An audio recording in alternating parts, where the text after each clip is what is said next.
Le Bisschopsmolen ou moulin de l'évêque est situé le long de l'affluent nord du Jeker, près du pont Steenenbrug. Ce moulin, vieux de plusieurs siècles, est toujours en usage aujourd'hui. Chaque jour, on y moule les graines destinées à la brasserie Gulpener et le pain y est cuit dans leur propre four. Dès le XIIe siècle, les moulins font partie du paysage. Là où coulait de l'eau, on pouvait construire un moulin.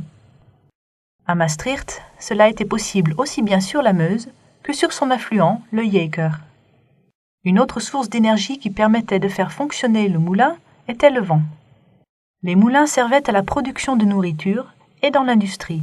On les utilisait à grande échelle pour carder la laine, moudre les graines pour en extraire l'huile, dans l'industrie du papier ou pour moudre la farine, comme au Bisschopsmolen.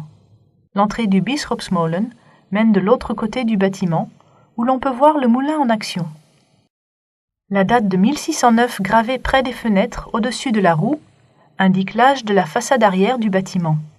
Au XVIIe siècle, le moulin appartient à la guilde des brasseurs, comme nous le rappellent les décorations figurant sur la façade datant du XVIIIe siècle. Le symbole de cette guilde figure dans un médaillon, 2 bâtons et un panier de joncs retournés. Les bâtons servaient à mélanger la pâte de mou et d'eau chaude. Le panier, quant à lui, servait à tamiser la préparation. Tous les brasseurs étaient obligés de faire moudre le mou dans un moulin de la guilde. Le Bisschopsmolen doit son nom à un de ses anciens propriétaires. À partir du XIe siècle, il appartient au chapitre de Notre-Dame, détenu à son tour par le prince-évêque de Liège. Il était moulin du banc pour les Liégeois de Maastricht. Cela signifie que les fermiers liégeois étaient obligés de faire moudre leurs grains dans ce moulin.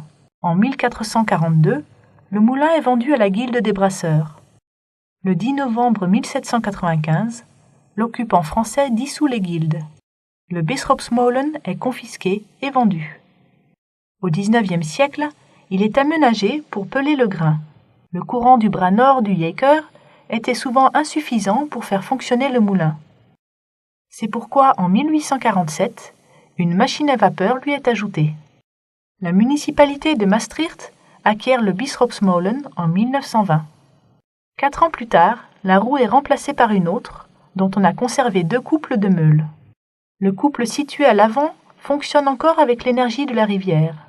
Le Bisschopsmolen est entièrement restauré en 2004 et remplit depuis lors sa mission séculaire, moudre le grain pour les brasseurs.